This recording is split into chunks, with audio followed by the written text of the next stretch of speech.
how to upsell your clients on nail art. They've been wearing the same conservative nails. You want them to get some nail art. How do you upsell it? We're going to talk about it right now on Biz Talk.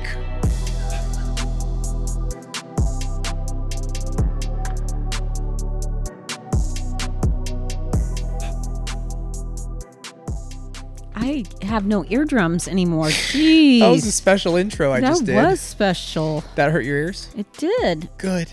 These earrings are hurting my ears too. I could quit wearing earrings with headphones. Why do you wear earrings with headphones? Because they look good. Oh my God. Starting this off. I don't know what that intro is, by the way. I don't either. I felt like attitude and oomph. You know I saw a little attitude a little while ago. When? Greg pushed you. Oh, you saw my face? I saw a little attitude. Yeah. We're walking down the hall. This is about to get good. We were kind of upstairs to film this, and he like bumps me, and then it was like, okay. Yeah, and I saw this little sparkle in Habib's eyes, and I'm like, yes, fight time, fight. It wouldn't be much of a fight, Trace. I would take him down quickly, quick takedown, and then I would, I don't know what I would do. Would I choke him? I would definitely mount him. Hog tie. I could. That'd be a little tougher. You know, we did that to my friend. Though. I know we're getting off topic. We'll get on the I've done that to cousins. No, we literally did it to my buddy who's like 6'2", football, played at SC football, linebacker, big man. Why? Why what? Why did you do it? Because, I didn't. My friends did it. And what they did was in the middle of the night, they snuck in. Just, you guys want to hear this. Snuck in the house. You want to hear this, trust me. They took 5 guys to tackle him. They hog-tied him, and they kept him in the room. And then they started this fake interrogation. They're like, his name is Finch. They're like, Mr. Finch, now we want to understand why you are you. And they splash water in his face, and he's like, like about to explode. Die. Yeah. And so they did this whole thing like he was under investigation and just messing with the kid and throwing water, eating, not feeding him, like making him beg. And then like at one point he started to get loose and everybody just bolted and left and never came back. And how long was this? This was like when we were 18 years old. No, how long did it last? It was all night. All night? It was an all night thing. Yeah, I'm telling you, like a full interrogation. Like they starved him and it was, yeah. Anyway, we'll have to talk about that during Twitch. Don't be friends with Habib. There's a lesson there. Well, I wasn't directly involved in that, but I sure laughed at it. He's the mastermind. You can tell. I know. I was like, guys, this is what you do. There wasn't even texting back then. What are you talking about? Guys, there was no texting, but I'm going to make the texting anyway. I just made it happen. Okay, topic. Let's get to it. I don't even remember what we're talking about. We are talking about how to upsell. Sorry. Jorge got me messed up with gave us wrong terminology.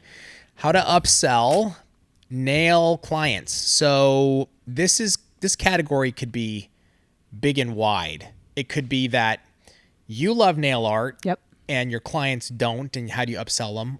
Or maybe your clients I guess if your clients want it and you just got to learn how to do it. So this is really that situation of the client. Like you want to upcharge. Well, first of all, you better be charging for nail art. Like that's the whole purpose of this. Like we're talking about upselling. Means you are charging for the damn nail art. Don't be commenting below and saying, I do so much nail art but not charging. Well, you should do that. And then we're going to basically tell you, start charging. We're going to call you out. How do you get them on nail art, Tracy? Especially these, like you have these pockets of the United States where techs claim, my clients are conservative. How do you start getting them on nail art? You wear it. Gotta wear it. Okay. That's number one, really, because your clients, for me, I wore pink and whites all the time. My clients wanted pink and white. Then I switched over to art. They didn't all just jump on the bandwagon, but the more they came in, the more they saw it, the more they liked it. And typically they want to wear what you're wearing. So I'm curious, so you did pink and whites. That was like your bread and butter.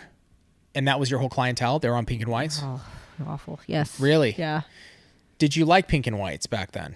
Not then, no. At first I liked them. I mean, it was the big thing. But then I just that's why I got into artwork, is if I had to do another pink and white, I was just going to I was just going to quit. Yeah, I was over it. Just you so were done. over it. So you were kind of bored with doing pink and whites all day. Obviously, I could see that. So that explains why you transitioned. So you started to learn more nail. Was this when you kind of first started working with us? Yes. It was. Oh, yeah, definitely. Yeah. That's when I started getting into the nail art. I mean, I did airbrushing before knowing you guys, things like that. But still, it was usually over a pink and white set. Got it. But I did do some extreme art as far as airbrushing before I met you guys. But as far as glitters, colored gel, colored acrylics, that was when I met you guys. So what you're saying is I'm responsible for nail art in your career. You're responsible for ruining my life. Well, that's a whole different story that maybe we'll talk about on the Biz Talk. But nail art, you got to say that I'm pretty responsible for that. Not Greg, but me. Totally. Right? Yes. Okay, yeah. good. Just want to get that out of the way. So, how you decide, the reason why I'm asking you this, because I'm really curious. You have a clientele that's on pink and whites. Mm-hmm. And so I just want everybody here to make the comparison. If you are someone that you're in a community or all your clients are getting similar nails, doesn't have to be pink and whites, but they're not breaking out of that, this is going to be really good for you. So Tracey's getting bored with doing it. She's going to literally die if she's got to do another set. She decides to break out, learn nail art. And then there's the learning, first of all. Yep. So how long did that take in that process of dude, I want to broaden my skills. I got to learn this. How long was that? It wasn't too bad because I did know how to do pink and whites. Ah. If you know how to do pink and whites, I always say you could pretty much do anything. So, the transition was more from pink and white smile line to a glitter smile line. And that was a pretty easy transition once you get the thickness part down of how much glitter to put down and then how much to cap. Once you had that, it's simple. Okay, so that's really interesting. I know you and Greg always talk about that. Pink and whites are great for that because they're extremely difficult, the hardest, right? Exactly. You get that down, you could do anything. Okay, and then you immediately started wearing them, or did people tell you, hey, to get your clients on nail art, start wearing them, or you just decided, you know what, I love this. I'm going to spice up my life and jazz it up with little nail art. No, well, even back then, my nails look like they do now. They all were mismatched, and because I would practice on myself. Experiment practice, yeah. Yeah, so that was mostly what I was doing, was just practicing on myself. So then I tried it. It was funny. As I tried to go back to pink and white, one day I really want to do a pink and white set myself, and that lasted. It didn't even last the whole day. I took it off. Really? I couldn't handle it. I thought I wanted it, and I just kept on looking, and it looked so weird when I looked down to see it on my hands. Interesting. So once you went nail art, you couldn't go back to just pink and whites. It was just too boring for you. I just looked weird. Yeah. It just looked weird. Even if I didn't want to go wild art, I'd rather have a subtle glitter than. Yeah. So what about your clients? How did you're not just wearing them and then still doing pink and whites and not saying a word about your nails. Obviously, how do you start bringing in the conversation to your clients about nail art? Hey guys, I'm doing this service, blah, blah. What do you say? How do you start doing that? It's one of those crack dealer situations. First one's free. Let me do a little glitter. How about we, on the ring finger, put a little sparkle over your pink and white? Kind of introduce them to the dark side. Yeah. Slowly. Yes. Yeah. And so is that literally what you would do? Was just do a ring finger? Yeah, a little. Just a little, that. Yeah. That subtle, that small. Yeah, get them just kind of push. And what usually got them going on art is the response they got from other people. Got it. That's addicting, by the way. Yeah, man. It's addicting when people come up and say, "Oh, I love your nails. They're so. Let me see those. Where'd you? And you get that attention, and it's addicting." Hey, I deal with it every day, Trace. People coming up to me and just Habib, I love you, man. And I'm like, hey, gotcha. And it's tough. We're gonna keep going with this one. Sorry, I know that's not happening here, or it's not happening at home either. I know that. Trying to keep a straight face. I saw that. So, okay, you give them maybe a ring finger, a little taste. You do give them free, or is it just like the ring finger, or like if they're like, Tracey, I want a set. Do you give them that full set for free, or just that first little Well, taste? they're paying for the set for sure. Oh, the art you're giving for free. I might do the first time their glitter, maybe give them a glitter for free. And I'm not talking like a glitter, a little sprinkle of glitter Yeah. or a little glitter smile line. Cool. I can do that the first time free, but I'm not talking a full art with 3 different glitters. No, you're not getting all that for free. Okay, so you give them some. I give them a taste. You give them a taste. Yeah. And how long did it take before, like, all your clients were eventually transitioned, or did they all transition? Or did some stay on pink and whites? Everybody, I would say everybody transitioned. I had one, I think I've talked about her before, and she was my most conservative one, and it was really hard to get her over to art. And I wasn't going to push her, because when you push someone into something that that they're not comfortable with, and she, like a serious turtlenecks, very conservative, talk like this, very sweet. Cindy was her name. Just hit me what her name was. Super nice, but I'm like, I'm not pushing it on her because she's going to call me and want it removed. Yeah. So I'm not going to force something on him, because then I'm going to feel obligated to do it. So one day I was wearing black nails with impressioned neons. Ooh, Yeah, I know exactly the nails Yeah, you're talking about. and it was swirls and neons, pink, yellow, green, like it was, And she comes in, she's like, I think I like that. I'm like, huh? She's like, yeah, I like that. I think I want that. I'm like, what? Really? You want this? Are you sure? Because in my head, You're like, never. never going to happen. I'm going to be taking this whole set off. And she did it. She loved it. She never went back in the box. She was one of my wildest clients after that. No. Yeah. Yeah. Real, like, would experiment stuff, try yeah, stuff. Yeah. She loved the bright and wild nails after that. I think I remember you telling me this story at some point. I think that's like, you just don't know, right?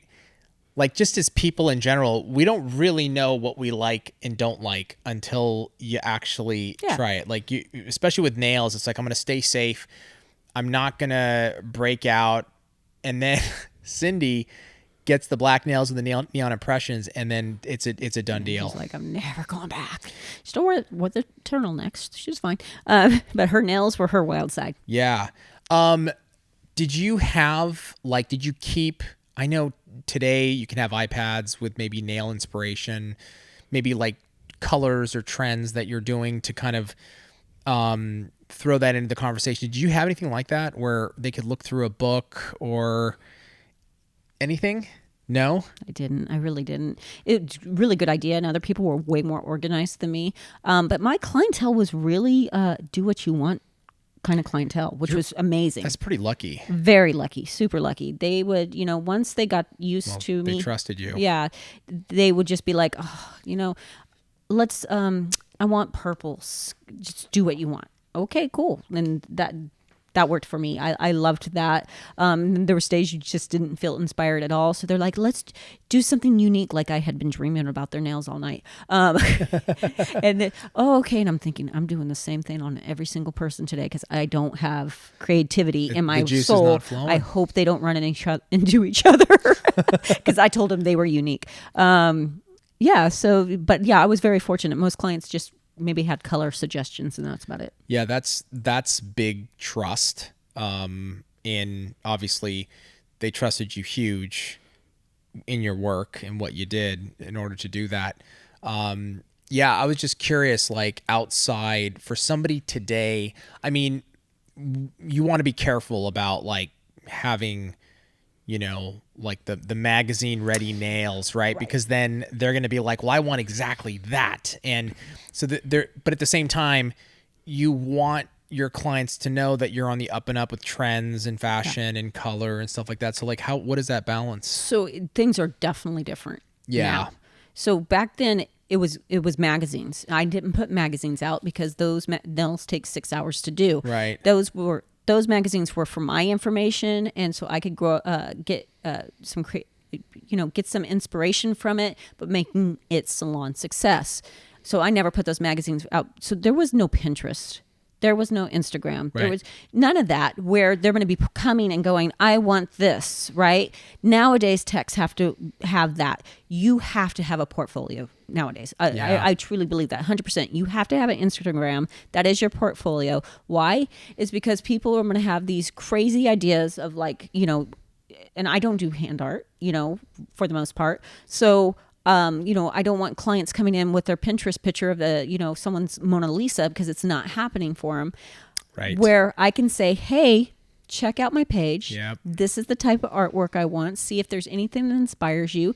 This is my technique. Yeah. And make it easier on yourself. But it was just different then.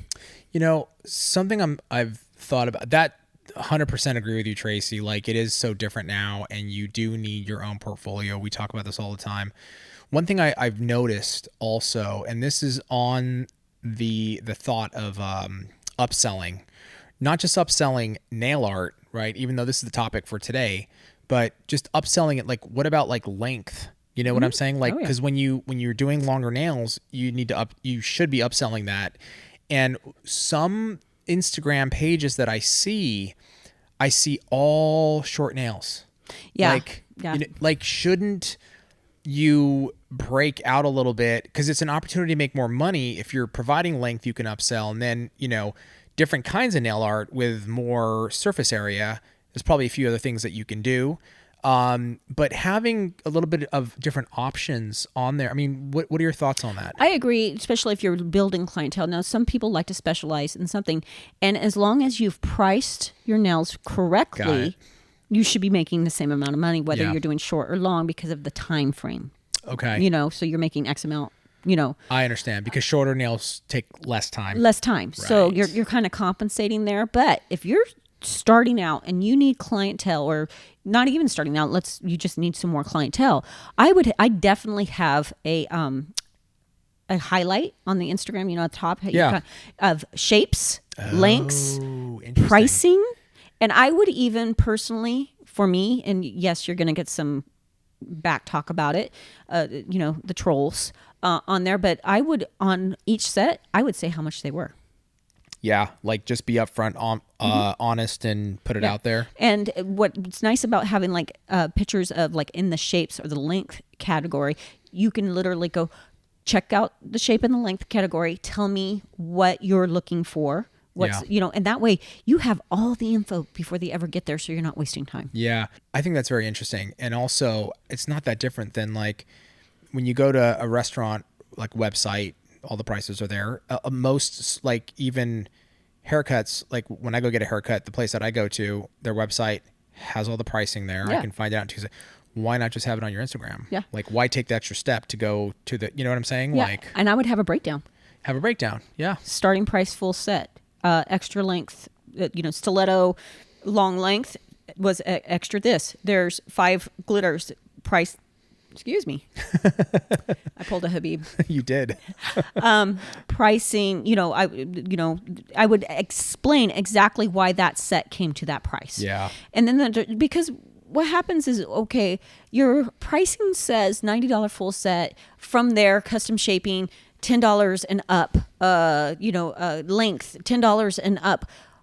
I don't know what that means. Like, I want this dimensional set, but I don't know how much glitter's in it. I don't know how, that's what I want, but I still kind of want to, because it's awkward to ask pricing. It really is, well, how much is that going to cost me? But if it's right there, I love that, oh, that's a dimensional nail. And she actually broke down everything that's in it and why it costs that much. Yeah. And if you have, like your work posted and people are looking through your page and there's your amazing work is on there and they're just like, I want those nails, like, and then they can see the pricing right there. I like that too. Yeah. I think it's efficient, and I'm just all about efficiency. So I think it's a great idea. Let us know in the comments below how you have transitioned your clients. Have you upsold them onto nail art or any other services? We'd love to know about it. And also, any ideas you have about what you want us to talk about here on the Biz Talk, let us know in the comments below. Thank you so much, Tracey. Thank you. Thank you guys for joining us. We will see you next time on the Biz Talk.